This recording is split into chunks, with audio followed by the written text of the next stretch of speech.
അല്ലാഹുവല്ലാത്ത ആളുകളോട് പ്രാർത്ഥിക്കുകയും റബ്ബല്ലാത്ത ആളുകളിൽ നിന്ന് സഹായം പ്രതീക്ഷിക്കുകയും അല്ലാഹുവിൽ പങ്കു ചേർക്കുകയും ചെയ്താൽ അല്ലാഹു വിശുദ്ധ ഖുർആനിലൂടെ ലോകത്തെ സർവ്വ അമ്പിയാക്കളോടും പറഞ്ഞൊരു കാര്യം കൂടിയാണത്. വലഖദ് ഊഹിയ ഇലൈക വഇലല്ലദീന മിൻ ഖബ്ലിക. അന്ത്യപ്രവാചകൻ മുഹമ്മദ് നബി സല്ലല്ലാഹു അലൈഹി വസല്ലമയെ അടുത്തു വിളിച്ച് അല്ലാഹുവിന്റെ തിരുദൂതന് കൊടുക്കുന്ന അല്ലാഹുവിന്റെ ഒരു വചനമാണിത്. റസൂലേ, നിങ്ങൾക്ക് മുൻപുള്ള സർവ്വ പ്രവാചകന്മാർക്കും കൊടുത്ത ഒരു വഹി ഞാൻ നിങ്ങൾക്കും നൽകുകയാണ്. എന്താണ് ആ വചനം? ലഇൻ അശ്റക്ത, ശിർക്ക് ചെയ്യുന്നത് നിങ്ങളാണെങ്കിൽ പോലും ലയകൂനന്ന മിൻ ലയഹ്ബതന്ന അമലുക, നിങ്ങളുടെ അമലുകളെല്ലാം ബാത്തിലായി പോകും. നിങ്ങൾ ചെയ്ത സർവ്വ കർമ്മങ്ങളും അതോടെ ഇല്ലാതാകും. എന്തുകൊണ്ട് അല്ലാഹു തആല ലോകത്തിന്റെ ഹബീബായ നബി തങ്ങളോട് അത് പറയാനുള്ള കാരണം? മക്കയിലെ ചില ആളുകൾ വന്ന് അല്ലാഹുവിന്റെ റസൂലിന്റെ അരികിൽ വന്നു പറഞ്ഞു, മുഹമ്മദേ, നീ പറയുന്ന അല്ലാഹുവിനെ ഞങ്ങൾ അംഗീകരിച്ചോളാം, നീ പറയുന്ന അല്ലാഹുവിന്റെ മാർഗവും ഞങ്ങൾ സ്വീകരിച്ചോളാം. പക്ഷെ നീ ഞങ്ങൾക്ക് വേണ്ടി ചെയ്തു തരേണ്ടത് ഒരു കാര്യം മാത്രം. ഞങ്ങളുടെ ജാറും കാണുമ്പോ, ഞങ്ങളുടെ ശൈഖന്മാരുടെ മക്ബറ കാണുമ്പോ നീ അതിന്റെ മുൻപിൽ വന്ന് സുജൂദ് ചെയ്തിട്ടില്ലെങ്കിലും ഞങ്ങളുടെ കബറിന്റെ നേരെ നോക്കി, ലാത്തയുടെ കബറിന്റെ നേരെ നോക്കി, ഉസ്സ എന്ന ഞങ്ങൾ പൂജിക്കുന്ന മരം നോക്കി കൈകൊണ്ടൊരു അഭിവാദ്യം അർപ്പിച്ചാൽ മതി. അത് ചെയ്താൽ മതി മുഹമ്മദേ. അതിനു പുറമെ നീ ഒന്നും ചെയ്യേണ്ട, നീ പറയുന്നത് എന്തും ഞങ്ങൾ അനുസരിക്കുമെന്ന് ശത്രുക്കളായ ആളുകൾ അള്ളാഹുവിന്റെ റസൂലിനോട് ആവശ്യമുന്നയിച്ചപ്പോ അല്ലാഹു തആല കൊടുക്കുന്ന ഒരു വചനമാണത്. ലയഹ്ബതന്ന അമലുക, നീ ചെയ്യുന്ന സർവ്വ കർമ്മങ്ങളും ബാത്തിലായി പോകും. വലനതകൂനന്ന മിനൽ ഖാസിരീൻ, നീ നിന്യന്മാരുടെ കൂട്ടത്തിൽ പെട്ടുപോകുകയും ചെയ്യും. അതുകൊണ്ട് തന്നെ ഇന്നത്തെ മുസ്ലിം ഉമ്മത്തിനോട് നമ്മൾ ഓരോരുത്തരും ഗൗരവത്തോടെ സൂചിപ്പിക്കുന്നതും ജീവിതത്തിൽ ശിർക്ക് വരാതെ നോക്കണം.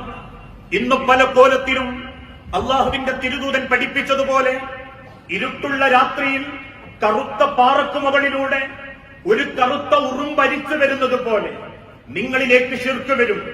ആ ശിർക്കിനെ നിങ്ങൾ സൂക്ഷിക്കണം. പല കോലത്തിലും നിങ്ങളെ ജനങ്ങൾ പിഴപ്പിക്കും. പണ്ഡിത വേഷം കെട്ടിയവരും പുരോഹിതന്മാരും നിങ്ങളുടെ വിശ്വാസത്തിൽ അബദ്ധങ്ങൾ ഉണ്ടാക്കും. അതുകൊണ്ട് ഓരോരുത്തരും ഗൗരവത്തോടെ ചിന്തിക്കണം, എന്റെ വിശ്വാസത്തിൽ ശിർക്കില്ല എന്ന്. കാരണം ഇന്നത്തെ കാലഘട്ടത്തിൽ ഖുർആൻ പഠിച്ചവരെ പോലും പിഴപ്പിക്കാൻ പിശാചിന് സാധിക്കുന്നുണ്ട് എന്നുള്ളതൊരു വസ്തുതയാണ്. ഏതൊരു സ്ഥലത്താണെങ്കിലും നമുക്ക് കാണാനാവാത്ത ലോകത്തിന്റെ സൃഷ്ടാവല്ലാത്തൊരാളോടും നമ്മൾ സഹായം ചോദിക്കാൻ പാടില്ല. എന്റെ റബ്ബ് എന്നെ സഹായിക്കുമെന്ന വിശ്വാസം, അതിനു പകരം റബ്ബ് കൊടുത്ത കഴിവിൽ നിന്ന് നമ്മൾ കാണാത്ത പലരും നമ്മളെ സഹായിക്കാനുണ്ട് എന്ന വിശ്വാസത്തിലേക്ക് നമ്മളെ മനസ്സിനെ കൊണ്ടുപോകാൻ പിശാചാഞ്ഞ് പണിയെടുക്കുമ്പോ അവിടെ നമ്മൾ ഗൗരവത്തോടെ ചിന്തിക്കണം. ഇത് തന്നെയായിരുന്നു മക്കയിലെ മുശ്രിക്കീങ്ങൾ പറഞ്ഞ വാദവും. അല്ലാഹു അല്ലാത്ത ആളുകളോട് ഞങ്ങൾ പ്രാർത്ഥിക്കുന്നുണ്ടെങ്കിൽ അവർക്ക് റബ്ബ് കൊടുത്ത കഴിവിൽ നിന്നാണ് ചോദിക്കുന്നത്. മരിച്ചുപോയ അമ്പിയാക്കൾക്കും ഔലിയാക്കൾക്കും ശുഹദാക്കൾക്കും മുൻകാലഘട്ടത്തിലുള്ള പുണ്യമനുഷ്യന്മാർക്കും ഞങ്ങൾ കൊടുത്ത കഴിവിൽ നിന്നാണ് ചോദിക്കുന്നതെന്ന് അന്നവര് റസൂലുള്ളാഹിനോട് പറഞ്ഞിട്ടുണ്ടെങ്കിൽ അള്ളാഹുവിന്റെ തിരുദൂതൻ തിരിച്ചു പറഞ്ഞ മറുപടി, ഹയ്യുൽ ഖയ്യൂമായ, നിങ്ങളെ അറിയുന്ന, നിങ്ങൾക്ക് കാണാൻ സാധിക്കാത്ത ആ റബ്ബിനോടാവണം നിങ്ങൾ പ്രാർത്ഥിക്കേണ്ടത് എന്നുള്ളതാണ്. അതുകൊണ്ട് ഇബ്രാഹിം നബിയുടെ ഭാര്യ ഹാജറ റളിയല്ലാഹു തആല അൻഹ മരുഭൂമിയിൽ കിടന്ന് വെള്ളം കിട്ടാതെ സങ്കടപ്പെട്ടപ്പം അവിടെ നിന്ന് പ്രാർത്ഥിച്ചത് റബ്ബിനോടായിരുന്നു. പല യാത്രക്കിടയിലും ക്ഷീണം കൊണ്ട് ബുദ്ധിമുട്ടുന്ന സഹാബാക്കൾ മരുഭൂമിയിൽ കിടന്ന് പ്രാർത്ഥിച്ചത് റബ്ബിനോടായിരുന്നു.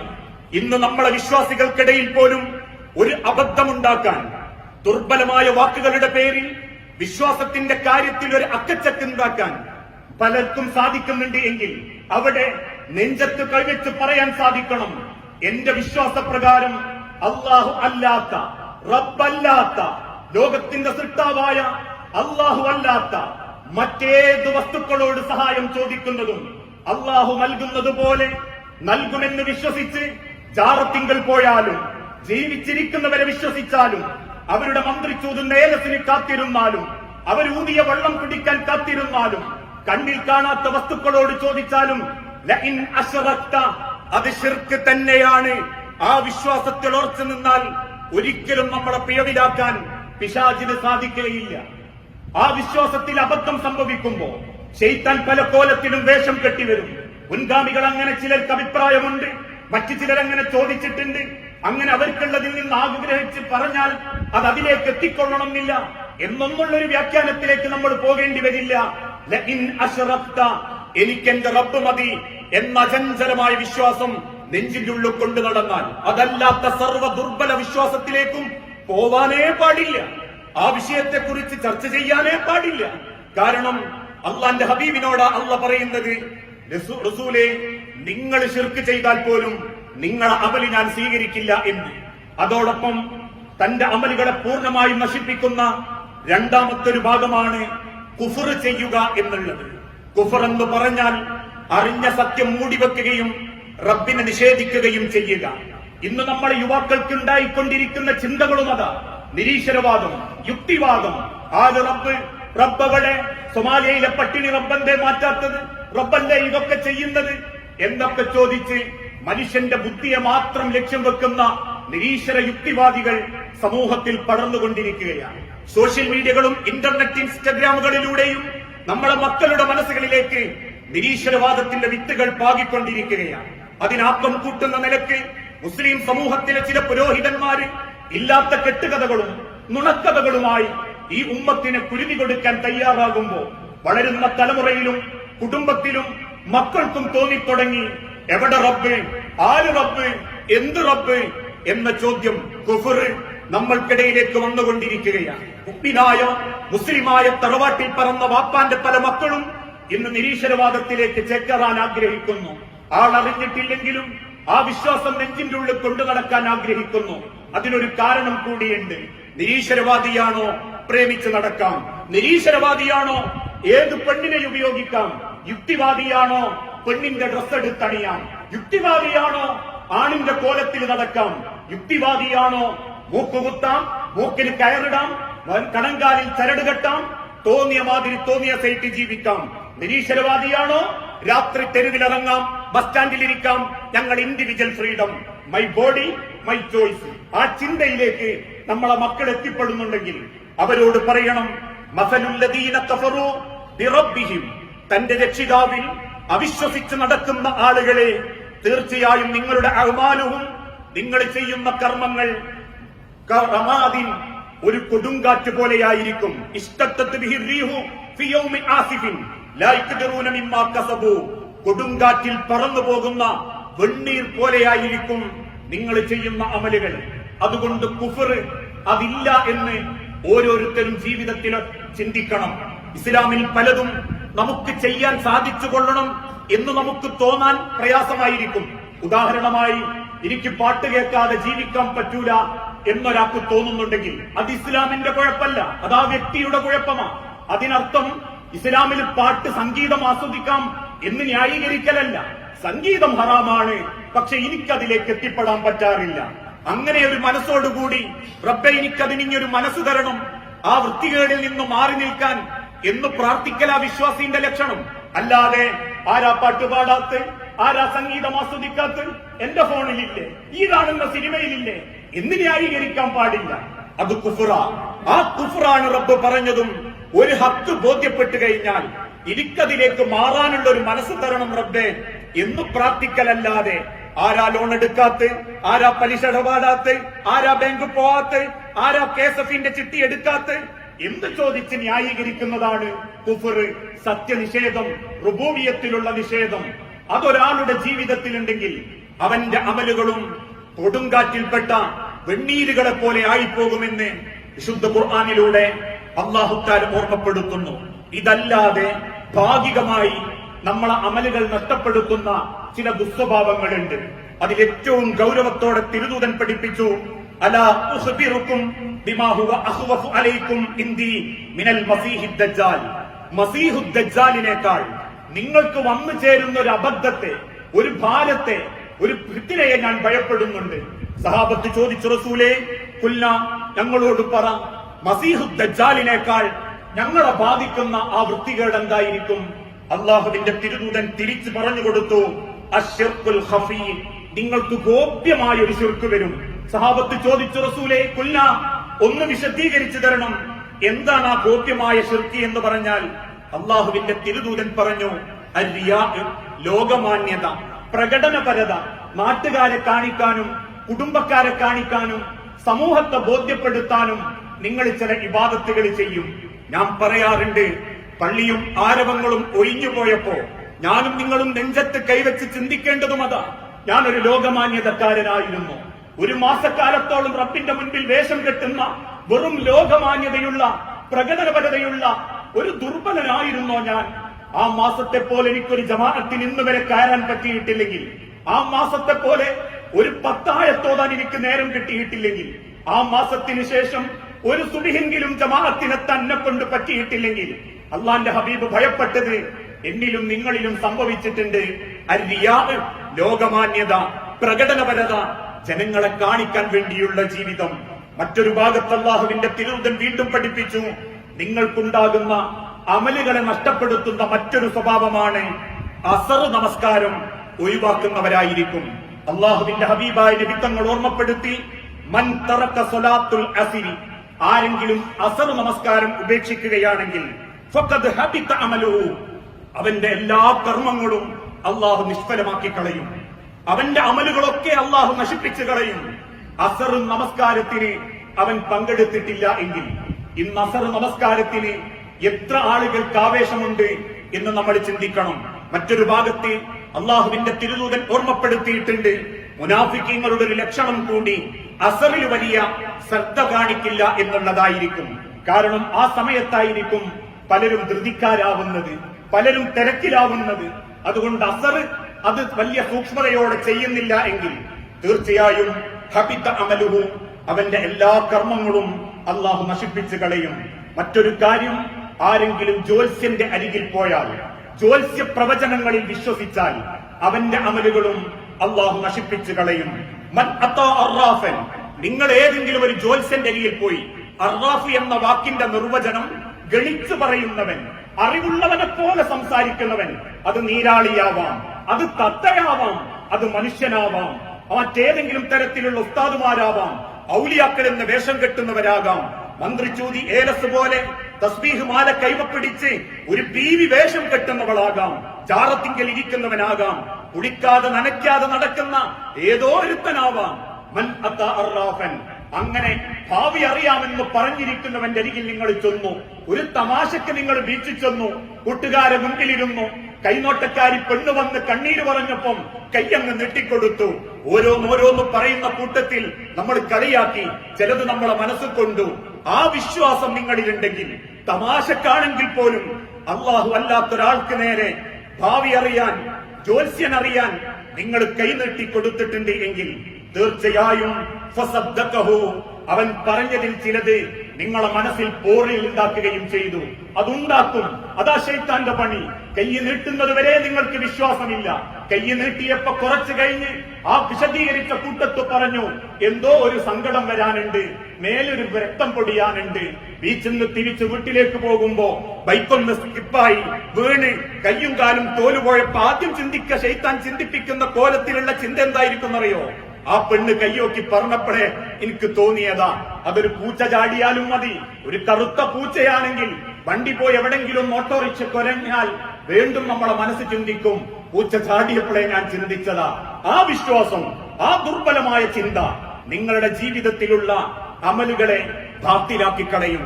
അയ്യും കയ്യുമുമായ ഹൈറും ഷർറും തീരുമാനിക്കുന്ന എന്റെ റബ്ബാണ് എനിക്കെല്ലാം വിധിക്കുന്നത് എന്ന വിശ്വാസത്തിൽ എവിടെയോ അബദ്ധം സംഭവിച്ചതുകൊണ്ടാണ്. വീണ്ടും അള്ളാഹുവിന്റെ തിരുദൂതൻ പറഞ്ഞു, അങ്ങനെ നിങ്ങൾ ഒരു ജ്യോത്സ്യനെ വിശ്വസിച്ചിട്ടുണ്ട് എങ്കിൽ ലൻ യഖ്ബലു, തീർച്ചയായും നിങ്ങളിൽ നിന്ന് അള്ളാഹ് സ്വീകരിക്കുകയില്ല. സലാത്തു 40 യൗമൻ, 40 ദിവസം നിങ്ങൾ നമസ്കരിച്ചാൽ ആ നമസ്കാരം അള്ളാഹു സ്വീകരിക്കുകയില്ല. കാരണം അവൻ ഖുർആനിനെ നിഷേധിച്ചവനാണ്. അതേ ചരിത്രത്തിന്റെ മറ്റൊരു ഭാഗത്ത് അള്ളാഹുവിന്റെ ഹബീബായ നബി തങ്ങൾ പറഞ്ഞു, മൻ അതാ ഹായിലൻ, ആരെങ്കിലും ഒരാൾ ഹൈദുള്ള ആർത്തവകാരിയായ പെണ്ണിനെ സമീപിച്ച് ലൈംഗിക ബന്ധത്തിൽ ഏർപ്പെട്ടാൽ, ഔ ഇംറഅത്തുൻ ഫീ ദുബരിഹാ, അല്ലെങ്കിൽ ഏതെങ്കിലും ഒരു പെണ്ണിനെ പിൻഭാഗത്തുകൂടി ബന്ധപ്പെടുകയോ ചെയ്താൽ, ഔ കാഹിനൻ, അല്ലെങ്കിൽ ഒരു ജ്യോത്സ്യന്റെ അരികിൽ ചെന്നാൽ, ഫസദ്ദഖഹു ബിമാ യഖൂലു, ഈ മൂന്നിലേതെങ്കിലും അവൻ ചെയ്തിട്ടുണ്ട് എങ്കിൽ ഫഖദ് കഫറ ബിമാ ഉൻസില അലാ മുഹമ്മദിൻ, മുഹമ്മദ് നബിക്ക് അല്ലാഹു അവതരിപ്പിച്ച ഖുർആനിനെ തനിച്ച് നിഷേധിച്ച പച്ച കാഫിറായിട്ട് അവൻ അള്ളാഹു കണക്കാക്കുന്നുള്ളൂ. ഒന്ന്, അവന്റെ ഹൈദുള്ള പെണ്ണിനെ സമീപിക്കൽ. രണ്ട്, പിൻദ്വാരത്തിലൂടെ പ്രവേശിക്കൽ. മൂന്ന്, ഏതെങ്കിലും ജ്യോത്സ്യനരികിൽ അവൻ ഭാവി അറിയാനും ഭൂതമറിയാനും വേണ്ടി കയറി ചെന്നാൽ ഇതും അവന്റെ അമലുകളെ നശിപ്പിച്ചു കളയാൻ കാരണമാക്കും. മറ്റൊരു കാര്യം അള്ളാഹുവിന്റെ ഹബീബ് ഓർമ്മപ്പെടുത്തി, മൻ ശരിബൽ ഖംറ, നിങ്ങൾ കള്ളു കുടിച്ചിട്ടുണ്ട് എങ്കിൽ, അല്ലെങ്കിൽ സക്കിറഹ, എന്തെങ്കിലും ഒരു ലഹരി, കള്ളാവട്ടെ, ബ്രൗൺ ഷുഗർ ആവട്ടെ, കഞ്ചാവട്ടെ, എന്തിന്, ഇൻജുറിയസ് ഹെൽത്ത്, നിങ്ങളെ ശരീരം നശിപ്പിക്കുന്നതെന്ന് പച്ച കെയ്രി വെക്കുന്ന പുകച്ചുരുളുകളാവട്ടെ, ദിനേശ് പിടിയാവട്ടെ, ഇനി അതല്ല സിസറാവട്ടെ, മറ്റേതെങ്കിലും ആവട്ടെ. ഇന്ന് ചില മക്കൾക്കൊക്കെ തുടങ്ങിയിട്ടുണ്ട്. കോഴിക്കോട് ചില ഹോട്ടലുകളിലും ചില മാളുകളിലും ഒക്കെ വന്നു തുടങ്ങിയിട്ടുണ്ട് അറബികളുടെ സംസ്കാരം, വിനോദം, എന്തോ ഹുക്ക വലിക്കുക, പുകച്ചു തള്ളുക എന്നൊക്കെ ഉള്ളൊരു ലഹരി. എത്രമാത്രം സത്യമുണ്ട് എന്നറിയൂല. എന്നാലും നമ്മളെ വീട്ടിലെ മക്കളൊക്കെ അതിലാനന്ദം കണ്ടെത്തി തുടങ്ങിയിട്ടുണ്ട്. ഇന്ന് പലരുടെയും സ്റ്റാറ്റസ് പെൺകുട്ടികളുടേത് പോലും നമ്മളെ ചിന്തിപ്പിക്കേണ്ടതുണ്ട്. വീട്ടിൽ നിന്ന് ഇറങ്ങിപ്പോകുന്ന പെൺമക്കളൊക്കെ ഇതൊക്കെ ഒരു ഷോ ആണെന്ന് കരുതി ജീവിക്കുന്നുണ്ട്. ആൺകുട്ടികൾ പോലും കൂട്ടം കൂടി വലിക്കുന്നുണ്ട്. ഇങ്ങനെയുള്ള എന്തെങ്കിലും ഒരു ലഹരി, കള്ളുകുടി പോലെ ലഹരി ബാധിപ്പിക്കുന്ന എന്തെങ്കിലും നിങ്ങൾ ജീവിതത്തിൽ ഉപയോഗിക്കുന്നുണ്ടെങ്കിൽ ലൻ തുഖ്ബലു ലഹു സലാത്തുൻ 40 സുബാഹ, 40 ദിവസം നിങ്ങൾ ചെയ്ത ഇബാദത്ത് അള്ളാഹു സ്വീകരിക്കുകയില്ല. കള്ളുകുടിയന്മാർ ഇന്ന് രഹസ്യമായി സേവിക്കുന്നവരുണ്ട്. പല ഭാര്യമാരും സങ്കടത്തില. രാത്രിയാകുമ്പോൾ പിയാത്തക്ക് കുറച്ച് കിട്ടണം. കൂട്ടുകാരപ്പരം പഠിക്കാൻ പോയ കാലത്ത് തുടങ്ങിയത് ഇപ്പോഴും തടയാനാവാത്ത രക്ഷിതാക്കളുണ്ട്. മകന്റെ കുടി മാറാൻ പെണ്ണ് കെട്ടിക്കുന്ന വാപ്പാരുണ്ട്. രാത്രി മകന്റെ കുടിക്ക് കാവല് നിൽക്കുന്ന ഉമ്മമാരുണ്ട്. ഭർത്താവിന്റെ കുടി കാരണം രാത്രി പുറത്തേക്ക് പറഞ്ഞയക്കാൻ പറ്റാത്ത ഭാര്യമാരുണ്ട്. ഇപ്പം മണമില്ലാത്തതും മണമില്ലാതാക്കി അനുഭവിപ്പിക്കുന്നതും അവേശത്തോടെ കിക്കിറങ്ങുന്നതും സുബിയാമ്പിളേക്കൊക്കെ മാറുന്നതും ഒക്കെ സുലഭമായി കുടുംബത്തിൽ പലരും ഉപയോഗിക്കുന്നുണ്ട്. ആള് പകൽമാന്യന്മാരായിരിക്കും, സമൂഹത്തിൽ നല്ല നിലയും വിലയും ഉണ്ടാകും. പക്ഷെ കുറച്ച് ചെല്ലണം, അതെന്ത് പരിപാടി ഉണ്ടെങ്കിലും എന്ന് ചിന്തിക്കുന്ന ഒരുപാട് കുടുംബങ്ങളുണ്ട്. നമ്മളെ മക്കളുണ്ട്. ഈ തലമുറയെ നശിപ്പിക്കുന്ന നിരീശ്വരവാദികളുടെ ഏറ്റവും വലിയ ലക്ഷ്യവും അതാ. അല്പം സിപ്പ് ചെയ്യണം, അല്പം കുടിക്കണം, അല്പം ഉപയോഗിക്കണം, അല്ലാതെ എന്താണ് എന്ന് ചിന്തിപ്പിക്കുന്ന രീതി. അങ്ങനെ ഉപയോഗിച്ചിട്ടുണ്ടെങ്കിൽ, മദ്യമാവട്ടെ ലഹരിയാവട്ടെ, എന്തെങ്കിലും ഉപയോഗിച്ചിട്ടുണ്ടെങ്കിൽ അവന്റെ 40 ദിവസത്തെ ഇബാദത്തുകളൊക്കെ അള്ളാഹു നശിപ്പിച്ചു കളയും. 3 തവണ അള്ളാന്റെ തിരുദൂതൻ പറഞ്ഞു, അവൻ ഖേദിക്കുകയും കുടിച്ചു പോയത് ഉപയോഗിച്ചു പോയതിന്റെ പേരിൽ അള്ളാഹുവിനോട് തൗബ ചെയ്താൽ അള്ളാഹു പുറത്തെടുക്കും. രണ്ടാമതും പറഞ്ഞു, അവൻ ചെയ്തത് അള്ളാഹിനോട് ഏറ്റു പറഞ്ഞാൽ അള്ളാഹ് പുറത്തെടുക്കും. 3-ാമത്തെ തവണയും അള്ളാന്റെ ഹബീബ് പറഞ്ഞു, അബദ്ധത്തിൽ ചെയ്തു പോയതാവാം, കൂട്ടുകാരെ കൂടെ, കുടുംബക്കാരെ കൂടെ, അല്ലെങ്കിൽ ഫാമിലി ടൂറിൽ, അല്ലെങ്കിൽ സ്റ്റാഫ് ടൂറിൽ സംഭവിച്ചു പോയതാണെങ്കിൽ പോലും അവൻ ആ ഖേദം റബ്ബിനോട് പറഞ്ഞാൽ അള്ളാഹു അവനെ പുറത്തു കൊടുക്കും.